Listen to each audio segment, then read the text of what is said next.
आज हम business study में इम्पोर्टेंट टॉपिक कर रहे हैं, importance of organizing. Last class में हमने ऑर्गेनाइजिंग का मीनिंग डिस्कस किया था, जिसमें हमने देखा था कि organizing is a second function of management and in organizing we identify the activity and then grouping and after grouping we create department and then assign duty and establish reporting relationship। ये सब कुछ हमने पढ़ा था organising की meaning और organising के process में। हमने ऑर्गेनाइजिंग की जब प्रोसेस किया था हमने एक शॉर्ट ट्रिक यूज किया था आइडिया, जिसके थ्रू आपने ऑर्गेनाइजिंग की 4 प्रोसेस को कवर किया था। तो उसी हिसाब से हम आज एक इम्पोर्टेंस ऑफ ऑर्गेनाइजिंग के लिए एक शॉर्ट ट्रिक लेके आए हैं। इस शॉर्ट ट्रिक के बनाने में कपिल सर है हमारे एक सीनियर फैकल्टी, उन्होंने बहुत हेल्प किया है, जिसके थ्रू आपको ये ऑर्गेनाइजिंग के इम्पोर्टेंस का शॉर्ट ट्रिक आपको मिला है। तो हम हर बार कोशिश करते हैं कि आपको हर टॉपिक का शॉर्ट ट्रिक मिले, जिससे आपको उस टॉपिक को लर्न करने में ईजी हो। तो देखिए स्टूडेंट्स, ऑर्गेनाइजिंग के इम्पोर्टेंस है, इसका क्या शॉर्ट ट्रिक है। सबसे पहले आपको एक स्टोरी याद करनी है। आप उस स्टोरी के कुछ पॉइंट्स बनाएंगे, उस स्टोरी में से आप इम्पोर्टेंस फाइंड करेंगे। तो देखिए वो स्टोरी क्या है। पहले आपको देखना पड़ेगा कि स्टोरी का जो मेन जो टाइटल है वो क्या है। तो देखिएगा, आप एक वर्ड यूज लिखिए, जैसे मैं लिख रहा हूँ वैसे आप अपने दिमाग में फिट कीजिए। मैं ऑर्गेनाइजिंग की स्पेलिंग लिख रहा हूँ।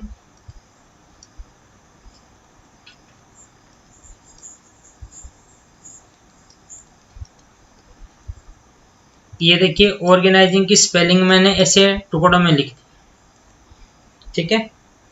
अब आपको इसको कैसे लिखना है। और जी का गया, एन का नहीं, सिंह का जिम। आप इनको भी एक साथ बोलिए, आपको याद रह जाएगा। ऑर्गेनाइजिंग और गया नहीं जिम, ऑर्गेनाइजिंग और गया नहीं जिम। आप इसको 1-2 बार पढ़ोगे तो आपको ये स्टोरी माइंड में फिट हो जाएगी कि हमारी स्टोरी का टाइटल क्या था। ऑर्गेनाइजिंग के इम्पोर्टेंस क्या क्या टाइटल था, ऑर्गेनाइजिंग और गया नहीं जिम, ठीक है। तो हमारी स्टोरी का जो टाइटल है वो है जिम, ठीक है। आप इसको अच्छे से कर लीजिए ताकि आपको याद रह जाए। तो पहले तो आपको ये डिसाइड करना है कि हमारी स्टोरी का टाइटल क्या रहेगा। जैसे हमने उसका प्रोसेस पढ़ा था ऑर्गेनाइजिंग का, तो हमने पढ़ा था कि प्रोसेस का एक आइडिया होता है जिसके थ्रू प्रोसेस होती है। तो हमने आइडिया के थ्रू उसके शॉर्ट ट्रिक याद किया। और ऑर्गेनाइजिंग के इंपॉर्टेंस को हम जिम के थ्रू याद करेंगे। जैसे जिम के इंपॉर्टेंस होते हैं वैसे ही ऑर्गेनाइजिंग के इंपॉर्टेंस होंगे। मैं आपको बताऊंगा सारे पॉइंट्स। तो सबसे पहले आप इसको कोरिलेट कीजिए, ऑर्गेनाइजिंग और गया नहीं जिम, ठीक है। अब आप स्टोरी बता रहा हूं, मैं ध्यान से सुनिए।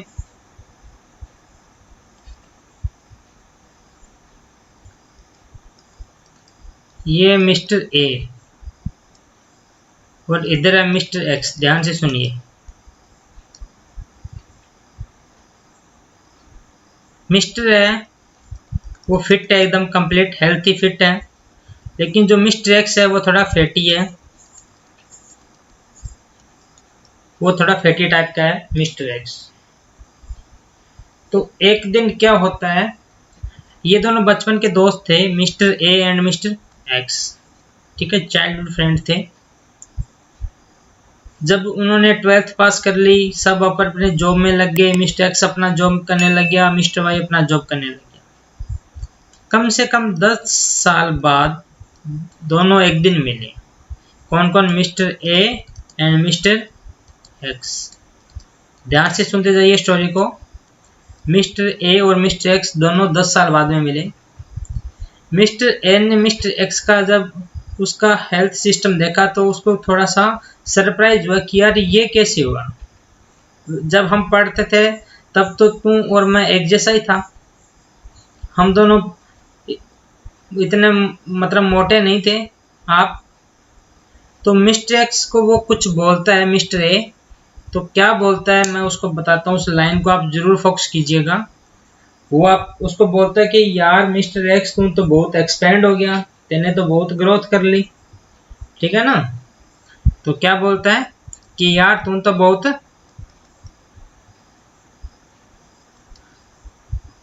एक्सपेंड हो गया। एक्सपेंड मीन्स क्या होता है, मोटा होना। वो मिस्टर एक्स था, वो फूल रहा था, तो उसने कहा कि यार तू तो बहुत एक्सपेंड हो गया, तेने तो बहुत ग्रोथ कर रखी है अपनी बॉडी की, पहले तो ऐसा नहीं था। ठीक है, तो हमारा जो पॉइंट निकल के आ रहा है वो क्या निकल के आ रहा है, एक्सपेंड एंड ग्रोथ। ठीक है, ये बात किसने बोली, मिस्टर ए ने मिस्टर एक्स से बोली कि मिस्टर एक्स तुम तो पहले जब हम पढ़ते थे उस टाइम तो बहुत पतला होता था, अब तो तुम तो फैल रहे हैं, एक्सपेंड हो रहे हैं, तेरा कोई हाल देख, क्या हाल कर रखा है, कितनी ग्रोथ कर रखी है तेने, मीन्स एक्सपेंड एंड ग्रोथ। तो फिर जो मिस्टर एक्स है वो कहता है तो यार क्या करूं मैं, सिस्टम ही ऐसा ही है, खाना टाइम पे नहीं खाते, डाइजेशन सिस्टम सही नहीं है, तो बता मुझे क्या करना चाहिए। और टाइम नहीं मिल पाता, वर्क का प्रेशर इतना रहता है, ठीक है, सिटिंग जॉब है, तो क्या होता है, दिक्कत होती है, तो इसलिए मैं एक्सपांड हो रहा हूँ। तो फिर मिस्टर एक्स के कहने पे मिस्टर एक्स ए है वो उसको एडवाइस देता है। मिस्टर ए क्या कहता है, मिस्टर एक्स को ध्यान से सुनिएगा।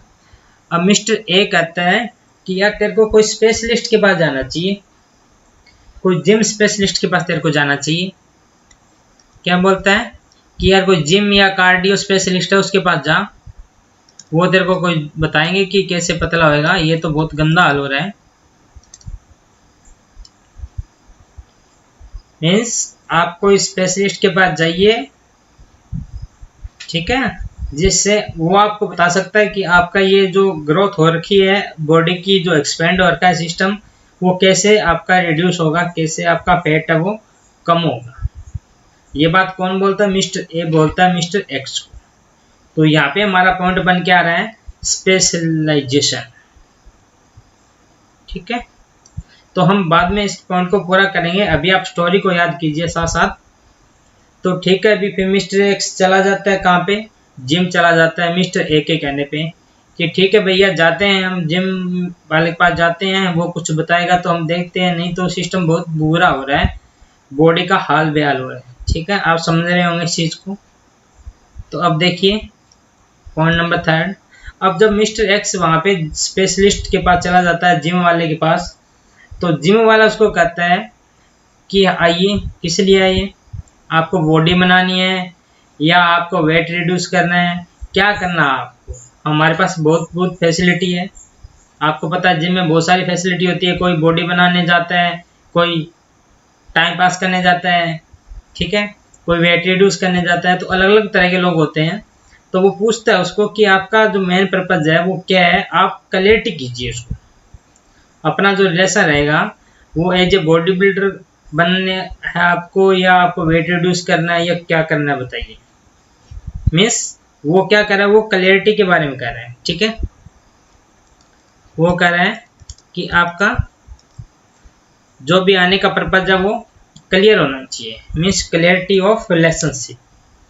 हमारा जो भी रिलेशनशिप होगा वो क्या होना चाहिए, क्लियर होना चाहिए। ठीक है, clarity of working relationship.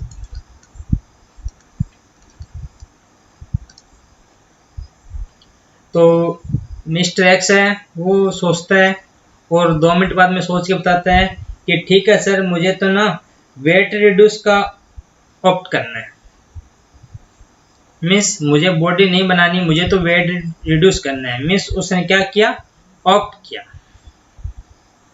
Opt mean जानते हो ना, उसने उसको चूज किया, ये वाला ऑप्शन। ठीक है, तो उसने ऑप्ट किया,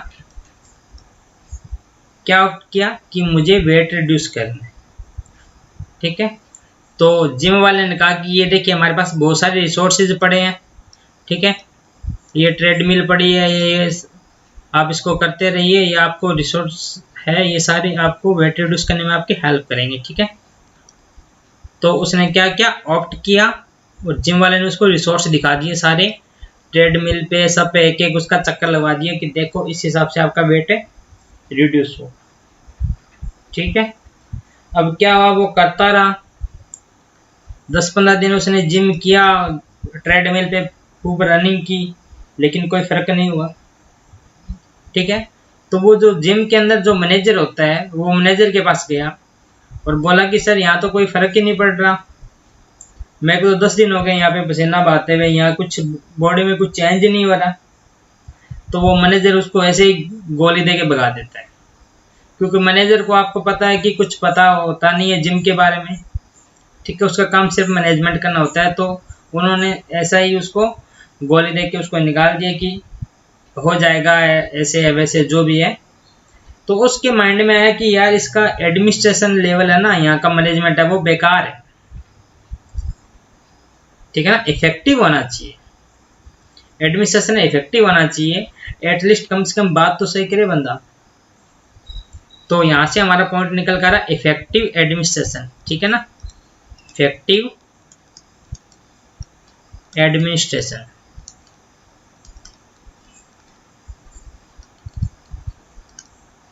कि जिम का जो एडमिनिस्ट्रेशन है वो इफेक्टिव होना चाहिए।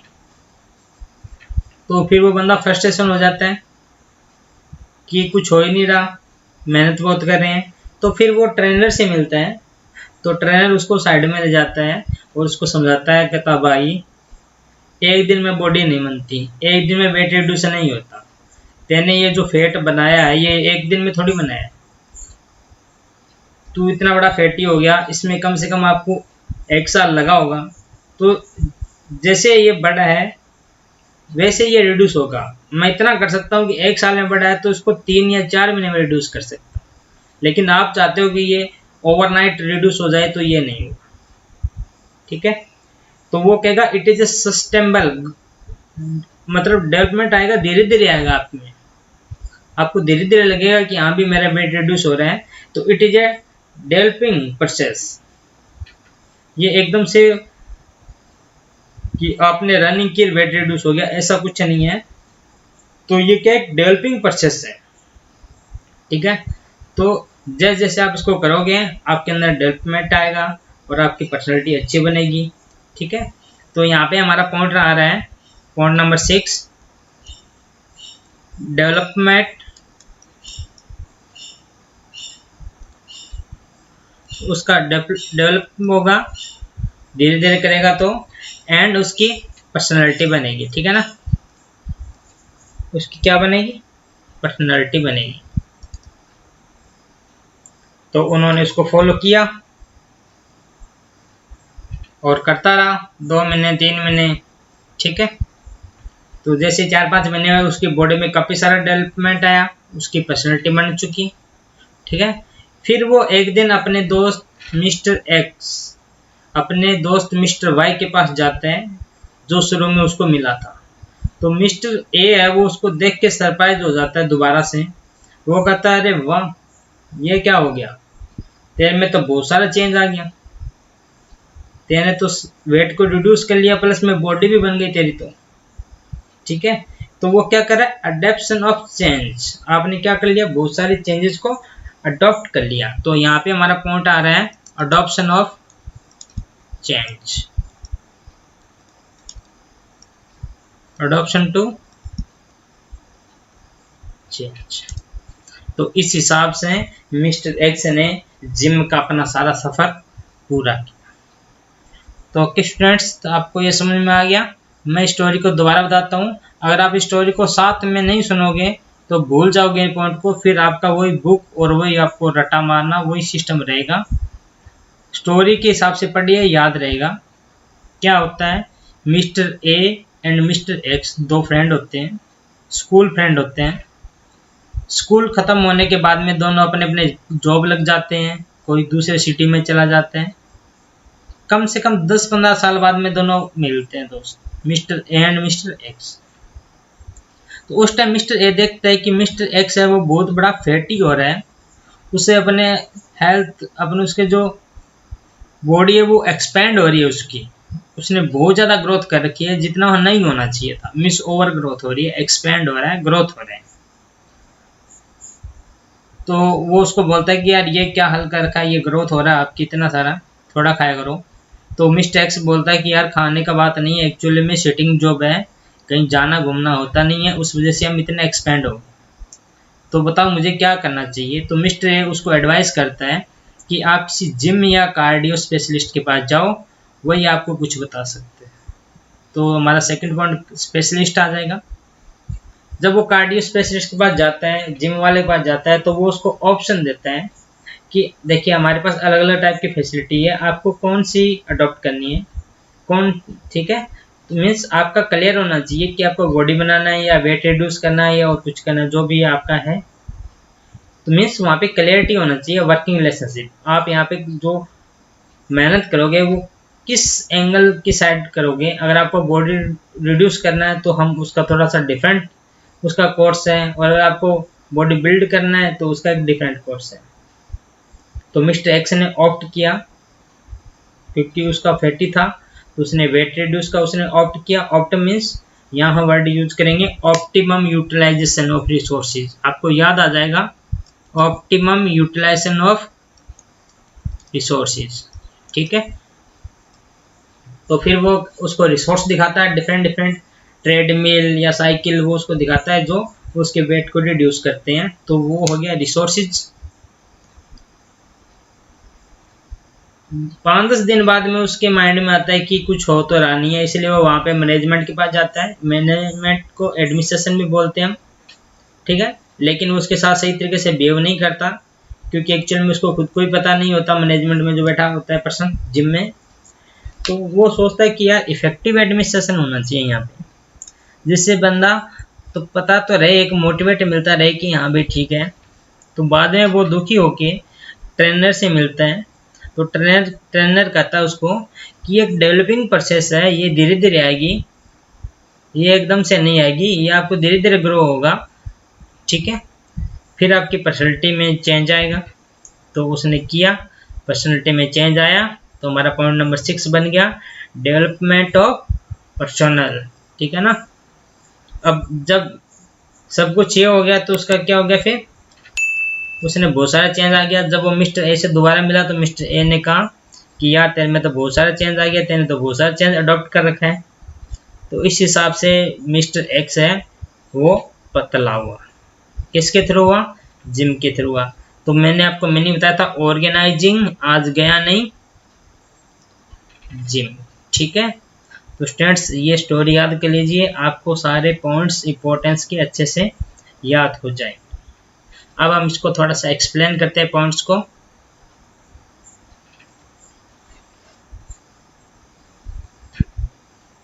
तो हमारा फर्स्ट पॉइंट था एक्सपेंड एंड ग्रोथ। एक्सपेंड को हम एक्सपेंशन भी बोल सकते हैं, ठीक है, एक्सपेंशन एंड ग्रोथ। अब आपको पता है कि यहाँ पे वर्क का होता है वो डिवीजन होता है, और उसके बाद में वहाँ पे डिपार्टमेंट बनाया जाता है, ठीक है ना। तो आपके सामने जो भी अपॉर्चुनिटी आती है, जो भी चैलेंज आते हैं, आप उसको बेटर तरीके से उसको अपने फेवर में कर सकते हो, ठीक है। तो आप इसमें लिख लीजिए with proper division, with proper division of work, work का डिवीजन करते हो,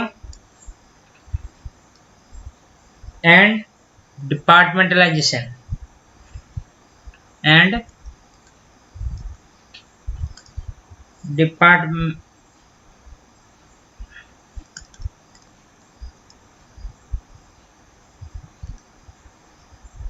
organization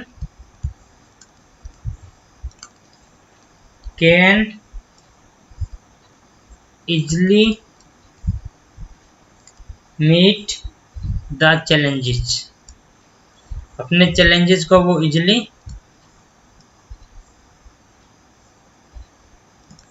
फेस कर सकती है, ठीक है, easily meet the challenges। तो एक्सपेंशन होता है, सिंपल सी बात है, अगर कोई ऑर्गेनाइजेशन को अपना एक्सपेंशन करना है तो वहाँ पे डिपार्टमेंट बनाना पड़ेगा, अपने वर्क को डिवाइड करना पड़ेगा, तो उसके थ्रू वो जितने भी चैलेंज होते हैं सबको वो फेस कर सकता है ऑर्गेनाइजेशन, उसमें किसी भी प्रकार की कोई प्रॉब्लम नहीं होगी। तो ये था हमारा फर्स्ट इंपॉर्टेंस, अभी जो हमने स्टोरी पढ़ा था उसके थ्रू। सेकंड हमारा इंपॉर्टेंस था specialist, means benefit of specialization. Benefit of specialization, ये आपको पता है बेनिफिट ऑफ स्पेशलाइजेशन कैसे होता है, क्योंकि वहाँ पे एक ही पर्सन होता है वो अपना बार बार काम करता है, तो इससे क्या होता है बेनिफिट ऑफ उसको स्पेशलाइजेशन मिल जाता है। ठीक है, बेनिफिट ऑफ स्पेशलाइजेशन।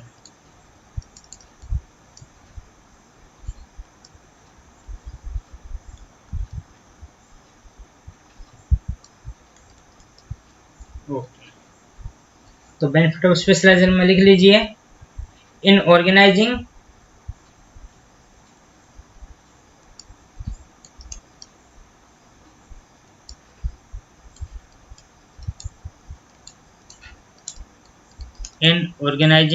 क्या होता है ऑर्गेनाइजिंग में, जो भी इंडिविजुअल होता है उसको एक पार्ट ऑफ वर्क दिया जाता है, means every individual is assigned ए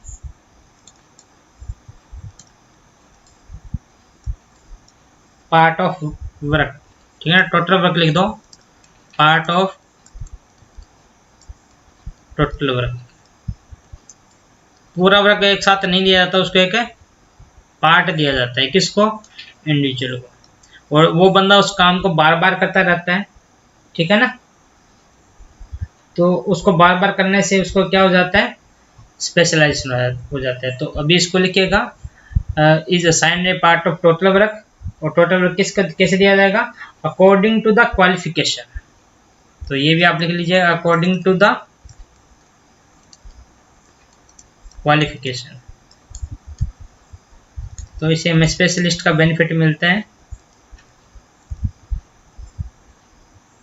ठीक है, so he can perform,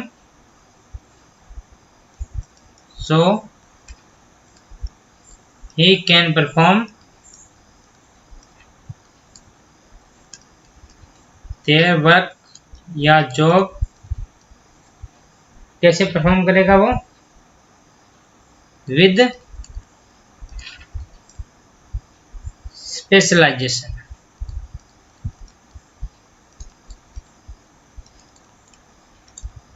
means वो एक ही काम को बार बार करेगा, उसकी क्वालिफिकेशन के अकॉर्डिंग उसको वर्क दिया जाएगा, तो जो भी वो अपने वर्क या जॉब को परफॉर्म करेगा वो स्पेशलाइजेशन के अकॉर्डिंग उसको क्या करेगा, परफॉर्म करेगा। ठीक है, तो ये हो गया हमारे दो बेनिफिट, दो इंपॉर्टेंस ऑर्गेनाइजिंग के पॉइंट हमने याद कर लिए स्टोरी से, और एक्सप्लेन आपको याद करना है, थोड़ा सा डिस्कस करना है, क्योंकि केस स्टडी में भी काम आएगा, और एक्सप्लेन करने का बोल दिया तो वहाँ पे भी काम आएगा। अब तीसरा पॉइंट क्या था, तीसरा पॉइंट उस जिम वाले ने कहा था कि आपका क्लियर होना चाहिए कि आपको बॉडी रिड्यूस करना है या बॉडी बिल्ड करना है। ठीक है,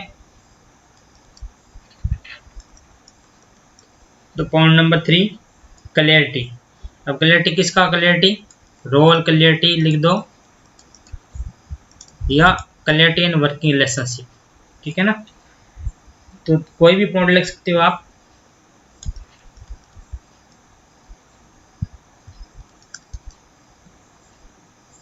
clarity in working relationship.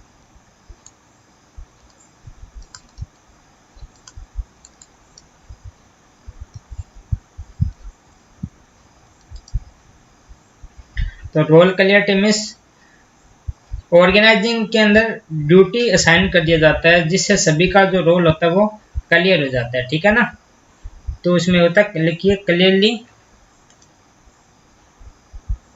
Define the job. ठीक है ना, इन ऑर्गेनाइजिंग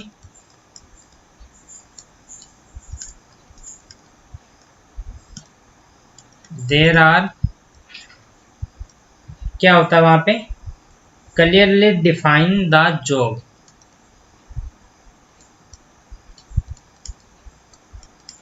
वहां जॉब है वो क्या होता है, वो क्लियर होता है। ठीक है, और क्लियर होता है किसके थ्रू होता है, उस डॉक्यूमेंट का नाम होता है जॉब डिस्क्रिप्शन। ठीक है ना। उस जो डॉक्यूमेंट का नाम होता है जॉब डिस्क्रिप्शन, ये भी आप याद कर लीजिए। जॉब डिस्क्रिप्शन में जॉब के बारे में डिटेल लिखी होती है कि जॉब की नेचर क्या है, ठीक है, उसको क्या करना है। तो ये सारा जॉब के रिगार्डिंग जॉब कुछ भी डिटेल्स होती है वो सारी किस में होती है, वो होती है जॉब डिस्क्रिप्शन में होती है, ठीक है। तो आप इसको देख लीजिए।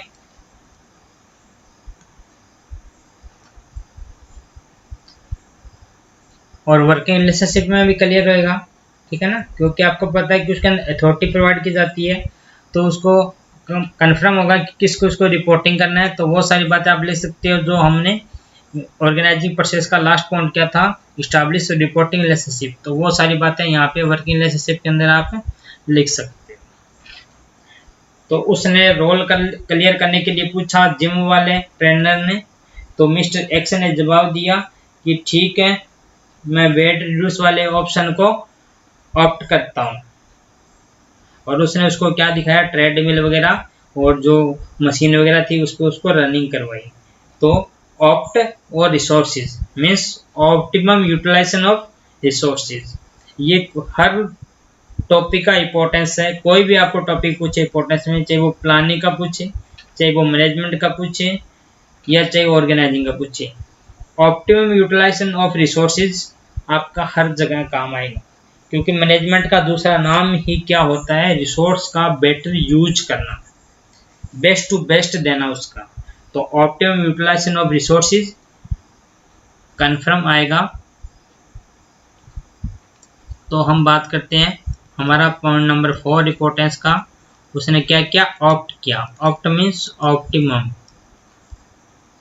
क्या optimum, utilization of resources means जो भी रिसोर्सेज हमारे पास अवेलेबल है उसका क्या होना चाहिए, ऑप्टिमम यूटिलाइजेशन होना चाहिए। मीन्स ज़्यादा से ज़्यादा उसका बेस्ट आउटपुट आना चाहिए, वो खाली नहीं रहने चाहिए। अगर वो खाली रहेंगे तो कहीं ना कहीं हमारे लिए कॉस्ट को बढ़ाएंगे वो, ठीक है। तो आपको पता है कि ऑर्गेनाइजेशन में सब कुछ सिस्टम होता है, वो ड्यूटी असाइन की जाती है, सबको वर्क डिवाइड किया जाता है। तो क्या यहाँ पे वर्क का डुप्लीकेशन होता है, नहीं होता, ठीक है ना। तो आप इसको लिखिए, there are very few chance of, there are very few chance of, किस चीज के चांस होते हैं, कम, डुप्लीकेशन या ओवरलैपिंग। आप लिख सकते हो डुप्लीकेशन ऑफ वर्क का डुप्लीकेशन या फिर ओवरलैपिंग, ठीक है। ये यहाँ पे नहीं होती क्योंकि सब कुछ काम होता है वो हम सिस्टमेटिकली हम डिवाइड करते हैं, फिर उसको ड्यूटी साइन करते हैं, तो उससे कोई भी पर्सन नहीं बचता और कोई भी काम भी नहीं बचता, ठीक है ना। मीन्स ड्यूटी भी डुप्लीकेशन नहीं होती किसी की, और किसी बंदे को काम भी डबल नहीं मिलता, ठीक है। तो इस हिसाब से वहाँ पे क्या होता है, ऑप्टिमम यूटिलाइजेशन होता है, ठीक है। तो हमारा नेक्स्ट पॉइंट क्या था, उसने ऑप्ट करने के लिए बोला, तो उसने ऑप्ट कर लिया और रिसोर्स उसको दिखा दिया और वो काम करने लग गया। अब कुछ दिन बाद में वो कहाँ गया, मैनेजमेंट के पास गया और उसको बोला कि सर कुछ फर्क ही नहीं हो रहा हमारे, तो हम तो यहाँ डेली 3 घंटे जिम करते हैं, कुछ वजन ही कम नहीं हो रहा। तो उसने उसको ऐसे ही बता दिया कि सर ऐसे होगा वो होगा, क्योंकि आपको पता है मैनेजमेंट का काम जब उसको पता ही नहीं है उस चीज़ के बारे में तो क्या उसको वो ज्ञान देगा। तो उसने उसको ऐसे ही बोल दिया। तो उसको लगा कि यार कहीं ना कहीं एडमिनिस्ट्रेशन में प्रॉब्लम है, तो एडमिनिस्ट्रेशन क्या होना चाहिए, इफेक्टिव होना चाहिए। तो हमारा जो पॉइंट था नेक्स्ट वो है इफेक्टिव एडमिनिस्ट्रेशन।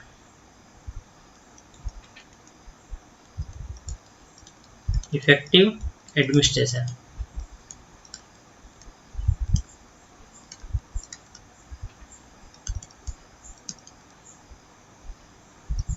तो इफेक्टिव एडमिनिस्ट्रेशन का देखिए क्या चीज है। ऑर्गेनाइजिंग में क्या होता है, सेम टाइप की जो एक्टिविटी होती है उसको ग्रुप किया जाता है और फिर उसका डिपार्टमेंट बनाया जाता है, ठीक है। तो उसमें क्या आता है, यूनिफिकेशन आता है, मीन्स हार्मोनी आता है। तो अल्टीमेटली जो हमारा एडमिनिस्ट्रेशन होता है वो बेटर तरीके से होता है, ठीक है। तो आप यहाँ पे कोऑर्डिनेशन वाला पॉइंट भी आप देख सकते हो। देखिए मैं आपको कुछ लिखवा रहा हूँ, आप इसको लिखिएगा। The organizing function establish relation between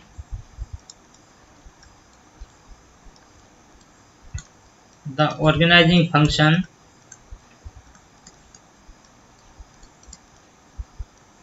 establishing, क्या करता है ये, रिलेशन बिटवीन डिफरेंट डिपार्टमेंट। आपको पता है डिफरेंट डिपार्टमेंट बनाए जाते हैं ऑर्गेनाइजिंग में, तो ऑर्गेनाइजिंग के थ्रू उस डिपार्टमेंट में क्या किया जाता है, उसको रिलेशन इस्टेब्लिश किया जाता है। ठीक है, different department, keeping in the mind the coordination, ये भी लिख लो। Keeping in the mind means coordination को ध्यान में रखते हुए, keeping in the mind the coordination,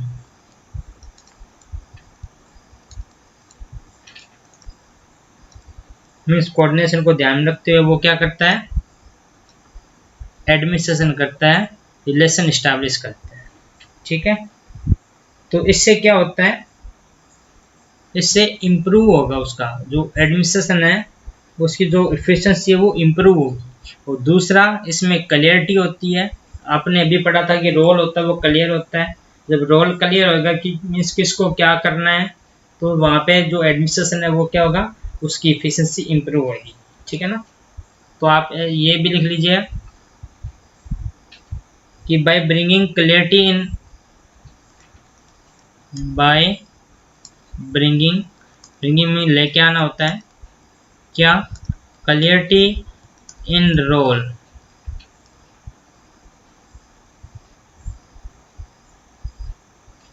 also improve efficiency of administration, efficiency of administration,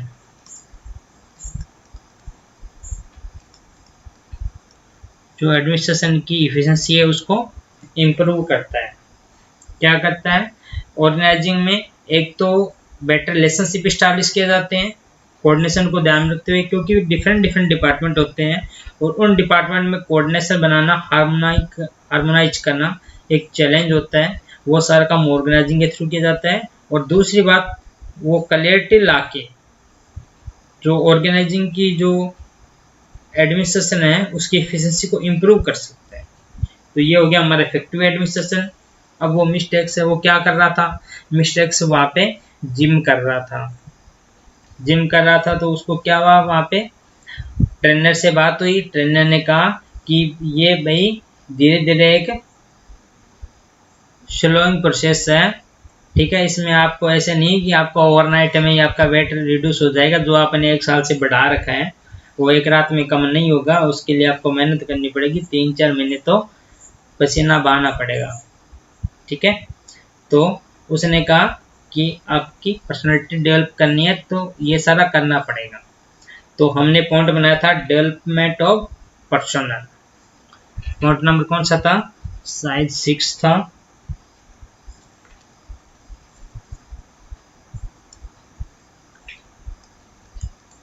तो लिखिए डेवलपमेंट ऑफ पर्सनल। हमने वहाँ पढ़ा था कि पर्सनैलिटी बनती है अगर आप मेहनत करोगे तो हमने इसका पॉइंट बनाया डेवलपमेंट ऑफ पर्सनल। पर्सनल किसकी बात करते हैं, पर्सनल उन सब ग्रुप की बात करते हैं जो वहाँ पे वर्क करते हैं। ठीक है, आपको पता है कि ऑर्गेनाइजिंग में क्या किया जाता है, अथॉरिटी दी जाती है, अथॉरिटी दी जाती है। और जब अथॉरिटी दी जाती है किसी पर्सन को, ठीक है, तो वो पर्सन अपना क्या करता है, कुछ इनोवेटिव आइडिया, कुछ टेक्नोलॉजी, ठीक है, उस पर अपना यूज करता है अपनी जॉब पे। तो इससे क्या होता है, इससे उस बंदे का भी डेवलप होता है, साथ साथ हमारे ऑर्गेनाइजेशन का भी बेनिफिट होता है। ठीक है, तो आप इसमें लिखिएगा इन ऑर्गेनाइजिंग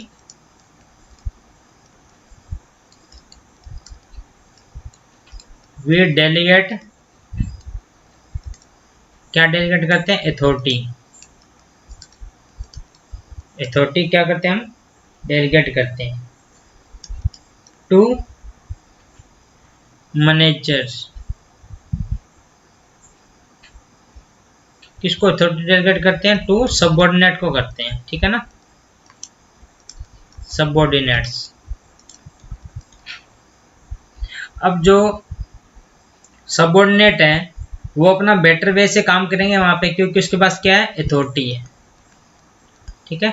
तो आप लिख सकते हो so it is help in development of personal. तो आप इस लाइन को कंटिन्यू लिख दीजिए, इसी को, इसमें लिखाने वाला ऐसा कोई पॉइंट नहीं है, आप अपने हिसाब से लिख दीजिए so it help in development of personal. क्योंकि सबऑर्डिनेट को अथॉरिटी मिल गई, उसमें बिलोंगिंगनेस की स्पिरिट आ गई, उसको लगेगा कि हम ऑर्गेनाइजेशन के एक इम्पोर्टेंट पार्ट है, तो वो पूरा मन से काम करेगा ऑर्गेनाइजिंग में। तो अल्टीमेटली ऑर्गेनाइजिंग के थ्रू हमारे जो वर्कर है उसका डेवलपमेंट होगा, ठीक है। तो उसकी पर्सनैलिटी डेवलप हो गई, मिस्टेक्स की, मिस्टेक्स फिट हो गया, पहले मोटा था फिर फिट हो गया। तो अब जब भी वो दोबारा मिला उसके अंदर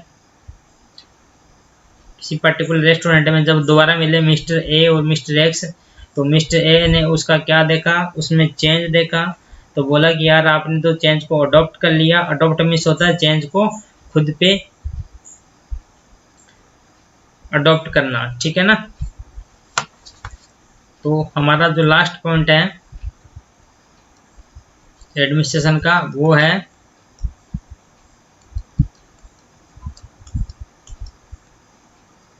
adoption to change.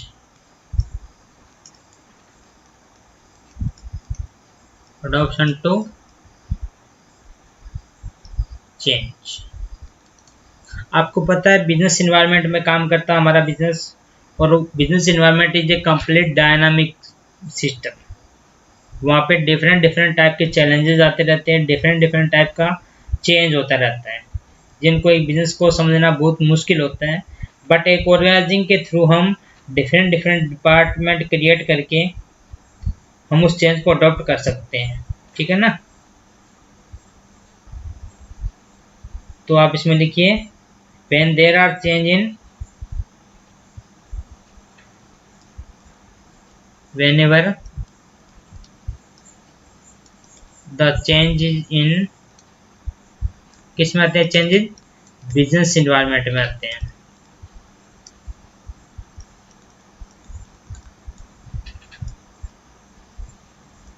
change in business environment with the help of organizing, this change can be adopted with help of organizing,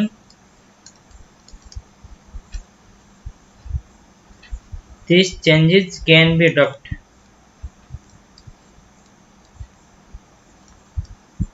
these changes can be adopted। उस चेंज को हम क्या कर सकते हैं, अडॉप्ट कर सकते हैं, किसके थ्रू, ऑर्गेनाइजिंग फंक्शन के थ्रू। तो स्टूडेंट्स ये हमारे 7 इंपॉर्टेंट्स हो चुके हैं, अच्छे से याद कर लेना। और गया नहीं जिम ऑर्गेनाइजिंग, और गया नहीं जिम ऑर्गेनाइजिंग। आप ऐसे 5-6 बार बोलोगे तो आपको ये स्टोरी याद रह जाएगी कि स्टोरी का हमारा टाइटल क्या था। स्टोरी का टाइटल था जिम, जिसमें 2 लोग होते हैं, एक पतला होता है एक मोटा होता है। मोटा क्या बोलता है तो वो आप सुनते रहिए और अपने पॉइंट बनाते रहिए, ठीक है। लेकिन अभी जो मैंने आपको बताया था जो और गया नहीं जिम वाला, वो आपको एग्जाम में नहीं लिखना। बहुत सारे बच्चे होते हैं वो कॉपी में कर आते हैं, एग्जाम में उसको समझ नहीं पाता कि ये क्या लिखा हुआ है, तो हो सकता है वहाँ पे आपके लिए डेंजर हो सकता है, वो आपके मार्क्स काट सकता है, ठीक है ना। क्योंकि अगर उसको समझ में नहीं आएगा तो वो मार्क्स काट देगा आपका।